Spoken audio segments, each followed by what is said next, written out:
அன்பான வணக்கம். இந்து சமய அறநிலைத்துறையில ரமேஷ் அப்படிங்கிற 31 வயது இளைஞருக்கு கொடுத்தது மிகுந்த பாராட்டுகள்.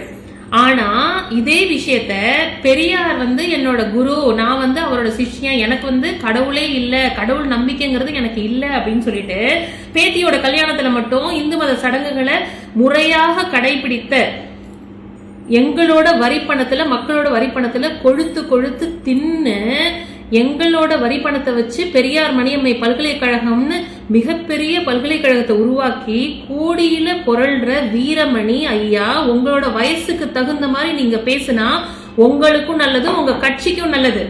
இந்த திராவிட கழகம், கருப்பு சட்டை கழகத்துக்கு எந்த மதத்துல எதுவா இருந்தாலும் நீங்க குறை சொல்லுவீங்களா? இதே சிறுபான்மை நலத்துறை அமைச்சர் ஷாஜஹான் இன்னைக்கு பதவியேற்றதுக்கு முன்னாடி துவா ஓதி பதவியேற்றிருக்காரு.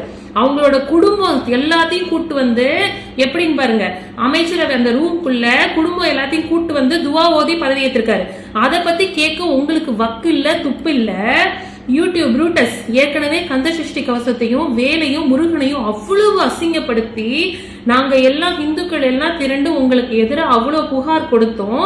நீங்க ஜாலியா ஜாமீன்ல பெயில்ல வெளியில போன முதலமைச்சர் ஸ்டாலின் அப்புறம் உதயநிதி அவங்களோட ரொம்ப இணக்கமா இருந்தீங்கிறது எல்லாருக்கும் தெரியும். உங்களோட பேச்ச, கேவலமான பேச்ச உங்களோட நிப்பாட்டிக்கோங்க.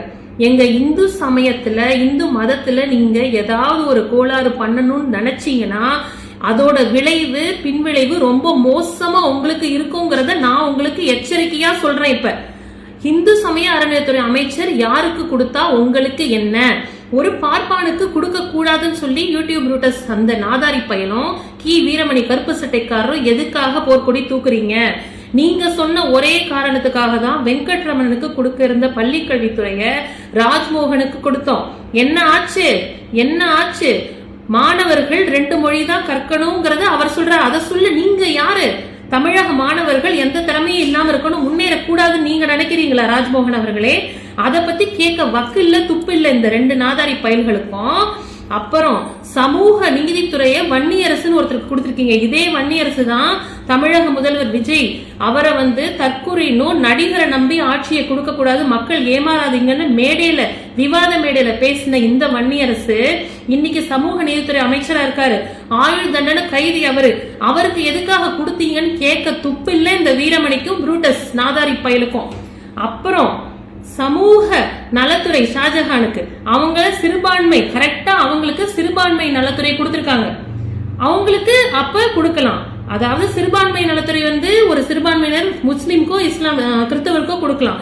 ஆனா இந்து சமய நலத்துறை பார்ப்பானுக்கு கொடுக்க கூடாதுன்னா உங்களோட வன்மம் எந்த அளவுக்கு இருக்குங்கிறத தமிழக மக்கள் புரிஞ்சுக்கணும். ஒன்னே ஒன்று சொல்றேன், நீங்க கத்தி கத்தி செத்தாலும் எங்களுக்கு கவலை இல்லை. இந்து சமய அறநிலையத்துறை ஒரு பார்ப்பானுக்கு கொடுக்கப்பட்டது உண்மையிலேயே பாராட்டத்தக்கது. ஏன் அப்படின்னா போன ஆட்சியில சேகர் பாபு ஹல்லேலூயா பாபுவா செயல்பட்டு இந்து மதத்தையும் இந்து மக்களையும், குறிப்பா திருப்பரங்குன்ற மலையில தீபத்தூண்ல தீபம் ஏத்த விடாம எத்தனை மக்களை நோகடிச்சாங்க. பூரணச்சந்திரனின் மரணம், அவரோட உயிர் தியாகம் யாராலையும் மறக்கப்பட முடியாதது, மறுக்கப்பட முடியாதது. அதுக்கு செருப்படி கொடுக்கிற மாதிரிதான் இந்த தமிழக மக்கள் ஹல்லேலூயா சேகர் பாபுவா வீட்டுக்கு துரத்துனாங்க. முதல்வர் ஸ்டாலின் அவர்களை வீட்டுக்கு துரத்துனாங்க. இந்துக்களை யாரெல்லாம் அவமதிக்கிறீங்களோ, எதிர்க்கிறீங்களோ, இதுதான் நிலைமை அப்படின்னு ஆண்டவன் சொன்னான்.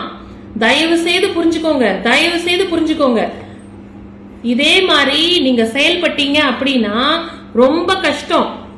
நன்றி, வணக்கம்.